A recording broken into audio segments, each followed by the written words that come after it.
The Declaration of Independence in Congress, July 4th, 1776, the unanimous declaration of the 13 United States of America. When, in the course of human events, it becomes necessary for one people to dissolve the political bands which have connected them with another, and to assume among the powers of the earth the separate and equal station to which the laws of nature and of nature's God entitle them, a decent respect to the opinions of mankind requires that they should declare the causes which impel them to the separation.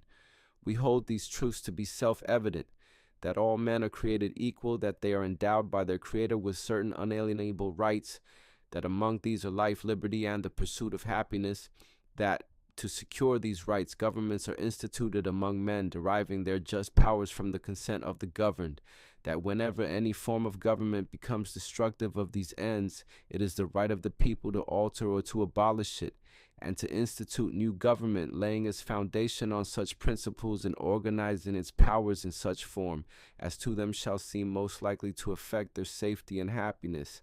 Prudence, indeed, will dictate that governments long established should not be changed for light and transient causes, and accordingly, all experience hath shown that mankind are more disposed to suffer while evils are sufferable than to right themselves by abolishing the forms to which they are accustomed. But when a long train of abuses and usurpations, pursuing invariably the same object, evinces a design to reduce them under absolute despotism, it is their right, it is their duty, to throw off such government and to provide new guards for their future security. The words you just heard are more than a piece of history. They are a declaration of a belief, one so profound that the men who signed it were willing to risk everything for it. This isn't about claiming the founding fathers were perfect. They weren't. History records their strengths and their failures alike, but this isn't about debating every decision they made. It's about the principle they declared to the world. They understood that by signing this document, they were committing an act of treason against the British Crown. If the American Revolution failed, many of them could have been executed, yet they signed anyway, fully aware they were placing their lives, their families, their fortunes, and their sacred honor on the line. But why? Because they believed there was a truth greater than any king, parliament, or government. They declared that our rights do not come from rulers, they do not come from politicians, they do not come from governments, they come from our Creator. That single idea changed history, because if our rights come from government, then government can redefine them, restrict them, or take them away. But if our rights come from our Creator, then no government is the author of those rights. Its responsibility is to recognize them, protect them, and preserve them.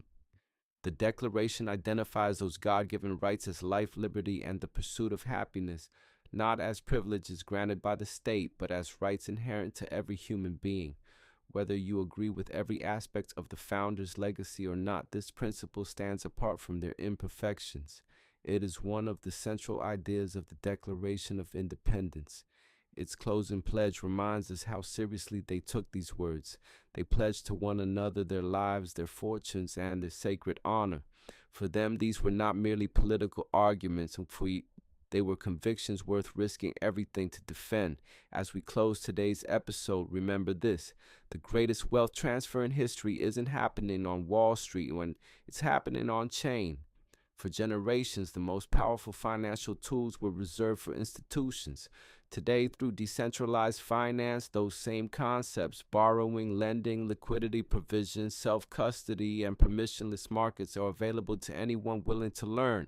Our mission at BRX isn't to chase hype, it's to teach you how to think differently, to unlearn the retail mindset, to understand how institutions generate income, and to show you how those same principles can be applied through DeFi with transparency and personal responsibility.